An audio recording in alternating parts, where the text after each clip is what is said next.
জনাব তারেক রহমানের পক্ষ থেকে আন্তরিক অভিনন্দন, শুভেচ্ছা এবং সালাম জানাচ্ছি। আসসালামু আলাইকুম। প্রিয় ভাইরা আমার, আজকে আমরা আপনাদের সামনে উপস্থিত হয়েছি যে আগামী দিনে বিএনপির ভারপ্রাপ্ত চেয়ারম্যান তারেক রহমান বাংলাদেশকে একটি সুন্দর, মানবিক এবং সামনের বাংলাদেশ করার জন্য রাষ্ট্র মেরামতের 31টি দফা দিয়েছেন। প্রিয় ভাইরা আমার, এই 31টি দফা আপনাদের এই লিফলেট আপনাদের হাতে দিব, আপনারা পড়ে দেখবেন।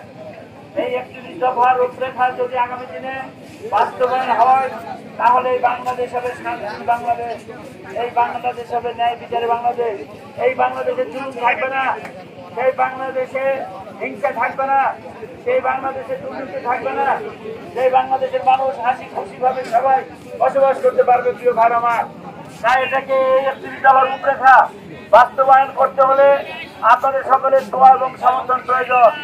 আপনাদের কাছে আকুল আবেদন রাখলাম, আগামী দিনে সুন্দর মানবিক বাংলাদেশ করার জন্য আপনারা দেশ নেত্রী বেগম খালেদা জিয়া এবং বিএনপির ভারপ্রাপ্ত চেয়ারম্যান জনাব তারেক রহমানের পাশে থাকবেন। ইনশাআল্লাহ আপনাদের দোয়া এবং সমর্থন নিয়ে এই বাংলাদেশ হবে শান্তির বাংলাদেশ, এই বাংলাদেশ হবে সামনের বাংলাদেশ। প্রিয় ভাইরা আমার, আপনাদের সকলের জন্য অনেক দোয়া।